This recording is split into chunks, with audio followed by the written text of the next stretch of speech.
Bom, queridos, estamos aqui para conversar coisas que têm a ver com Deus e com a vida. De Deus e da sua palavra não podemos falar sem pedir a presença divina, por isso vamos a fazer uma oração. Querido Pai, ilumina nosso entendimento para compreender o estudo que faremos agora.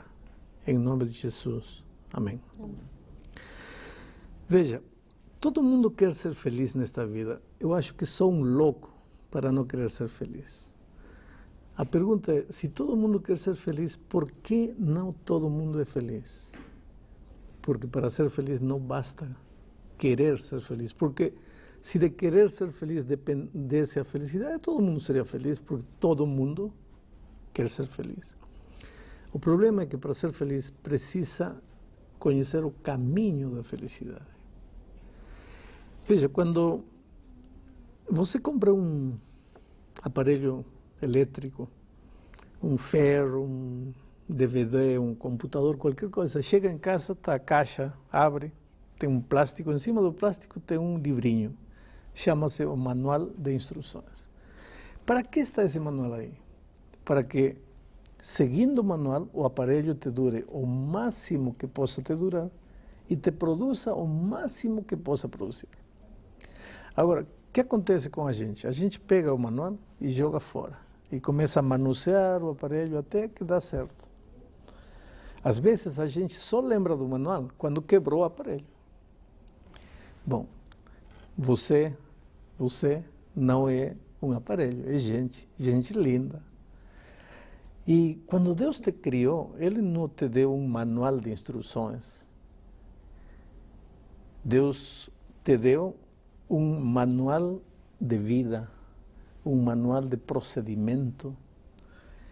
Se você seguir o manual, você vai ser feliz. As pessoas não são felizes neste mundo simplesmente porque ignoram o manual. E esse manual, ao que estou me referindo, é a palavra de Deus. A Sagrada Escritura, a Bíblia, o livro sagrado, como queiramos chamar.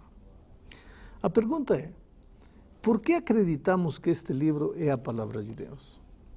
Então eu quero ler para vocês um texto que está registrado aqui em 2 Timóteo capítulo 3, versículo 16, 17, diz assim: toda a Escritura é inspirada por Deus e útil para o ensino, para a repreensão, para a correção, para a educação na justiça, a fim de que o homem de Deus seja perfeito e perfeitamente habilitado para toda boa obra. Me impressiona isto que diz, perfeitamente habilitado para toda boa obra. O dia que o ser humano aceitar que este livro é a palavra de Deus e tomar os princípios e aplicá-los à vida, ele estará habilitado para toda boa obra, para ser um esposo feliz, um empresário produtivo, um filho feliz, um ser humano realizado, enfim. Por que tem muita gente derrotada nesta vida? Simplesmente porque não conhece o manual de instruções, não conhece o mapa, o roteiro, o caminho para ser um homem feliz. E eu acredito que este livro é a palavra inspirada de Deus, simplesmente porque o próprio texto bíblico diz que toda Escritura é inspirada por Deus.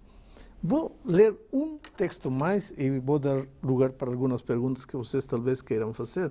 E esse segundo texto está aqui na segunda epístola de Pedro, capítulo 1, versículo 21. Diz assim: porque nunca jamais qualquer profecia foi dada por vontade humana. Entretanto, homens santos falaram da parte de Deus, movidos pelo Espírito Santo. Ou seja, os escritores bíblicos foram inspirados por Deus e Deus deixou com eles a mensagem que chega até nós hoje para nos mostrar o caminho da felicidade. Pastor, o senhor está falando sobre a inspiração, os autores. A Bíblia ela é composta por vários livrinhos, não é?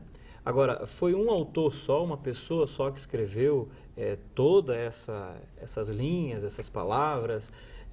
Nós temos ali o primeiro livro, Gênesis, o Apocalipse. Foi a mesma pessoa no mesmo período? Não. Foram 40 autores. E há uma coisa interessante, bom que você fez essa pergunta, porque veja, Moisés, que escreveu o primeiro livro da Bíblia, Gênesis, não conheceu São João, que escreveu o último livro da Bíblia, que é Apocalipse. E entre eles dois há uma diferença de mais ou menos 1500 e poucos anos. 15 séculos de distância entre ambos. E, no entanto, se você lê a Bíblia, você vai ver que parece que um dia os 40 escritores bíblicos se reuniram numa sala e combinaram. Eu escrevo de aqui até aqui, você continua de lá até lá, você vai aqui, você trata este tema, você este tema, porque tem uma unidade perfeita, dá a impressão de que foi um só autor, e, no entanto, foram 40 diferentes escritores. Por que tudo isto? Simplesmente porque por trás deles havia uma mente superior, a mente divina, inspirando. E essa, para mim, é outra prova da inspiração da Bíblia, a unidade de mensagem. Pastor, mas o senhor acabou de colocar que foram 40 homens que foram usados, inspirados por Deus, não é, para escrever a Bíblia. Agora, esses homens, vocês dizem que foram inspirados por Deus, mas quem me garante que eles realmente foram inspirados? Porque eu posso chegar para o senhor, escrever um livro e falar, olha, pastor, eu fui inspirada e está aqui o meu livro, só tem que acreditar nele. É verdade, é verdade. Como é que é isso? Se a declaração dos escritores bíblicos que dizem que foram inspirados por Deus fosse a única prova da inspiração da Bíblia, você teria razão. Mas acabo de mencionar outra razão para a inspiração da Bíblia, que é a unidade de mensagem. Como você explica que 40 autores que não se conheceram escreveram a mesma coisa? Mas tem mais, tem profecias bíblicas que provam que uma mente que conhece tudo, que conhece o futuro desde o passado, inspirou a esses escritores bíblicos. Por exemplo, só vou te mencionar o caso de Isaías. Aqui em Isaías 40, 22, encontro uma coisa interessante. Diz assim: Ele, referindo-se a Deus, é o que está assentado sobre a redondeza da terra, cujos moradores são como gafanhotos. Quer dizer, Isaías, muitos séculos atrás, dizia que a terra era redonda. Só que a ciência não acreditava. Vocês conhecem um pouco da história. Até 400 anos atrás, 500 anos atrás, as pessoas pensavam que a terra era plana, era quadrada, e a Bíblia dizia, não, a terra é redonda. Então a ciência daqueles dias dizia, quem tem razão? A Bíblia, aquele livro, ou a gente que é a ciência? Se nós, os cientistas, estamos dizendo que a Bíblia, que a terra é quadrada, é plana, é plana. E, no entanto, o 12 de outubro do ano 1492, Cristóbal Colombo chegou à América e provou para o mundo que a Terra é redonda. E a Bíblia tinha razão. Mas, para mim, a maior prova de que a Bíblia é a palavra de Deus é o poder transformador que a Bíblia tem. Porque você pode ler qualquer livro, história, geografia, literatura, aumenta teu conhecimento, aumenta tua cultura, mas tua vida não muda. Agora, é impossível ler a Bíblia sem que a tua vida não mude. Eu tenho visto jovens drogados, maridos que tinham abandonado a mulher, os filhos, bêbados, assassinos, ladrões, serem transformados pelo poder da palavra de Deus. Pastor, o senhor está falando sobre toda a Bíblia e a ação transformadora da Bíblia. Mas que Bíblia é essa? Porque esses dias eu fui numa livraria e eu vi ali, primeiro, Bíblia com capas, tinha capa rosa, branca, preta, tudo quanto era cor. E me parece que existiam algumas diferenças entre uma Bíblia e outra, principalmente entre os evangélicos e os católicos. Existem duas Bíblias, como é que eu entendo isso exatamente? Veja, todas as Bíblias, evangélicas, católicas, sem religião, todas as Bíblias foram traduzidas dos mesmos originais antigos.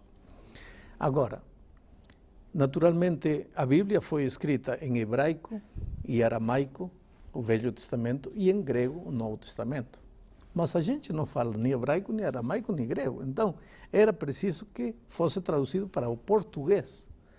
Agora, se a pessoa que traduziu a Bíblia para o português era evangélico ou protestante, chamavam essa Bíblia de Bíblia protestante ou Bíblia evangélica. Se a pessoa que traduziu era um católico, chamam essa Bíblia de Bíblia católica. Mas todas as Bíblias são as mesmas Bíblias porque foram traduzidas dos mesmos originais. Pode haver diferença de palavras. Por exemplo, uma versão diz: e saindo Jesus da casa se dirigiu ao poço a beber água.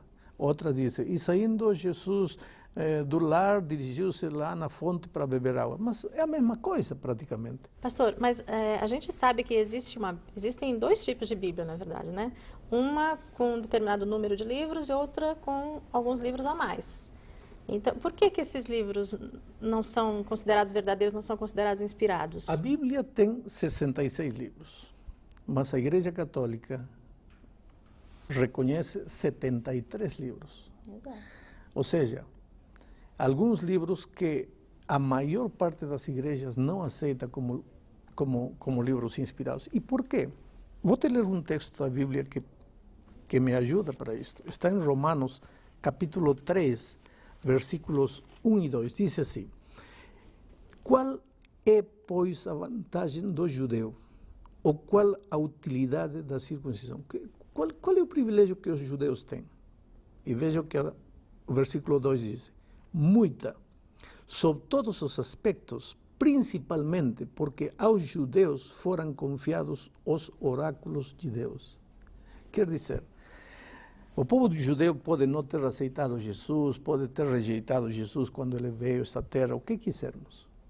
Mas o texto bíblico, inclusive o Novo Testamento, Paulo aqui em Romanos diz: há um privilégio que o povo judeu tem, é que a eles foi confiada a palavra de Deus.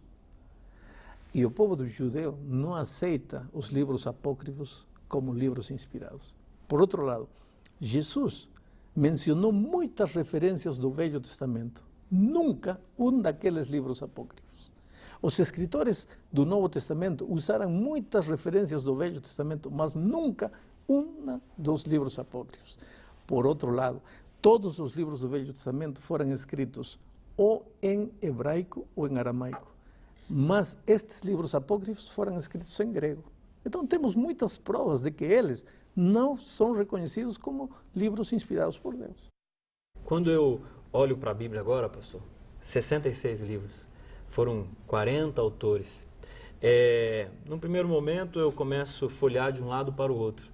E eu confesso que às vezes eu fico meio perdido. Como que eu começo a estudar a Bíblia? Eu devo ler de capa a capa, devo ler apenas o Novo Testamento, apenas o Antigo Testamento. Quando chega em Apocalipse parece que as coisas ficam um pouco mais complexas, não é verdade?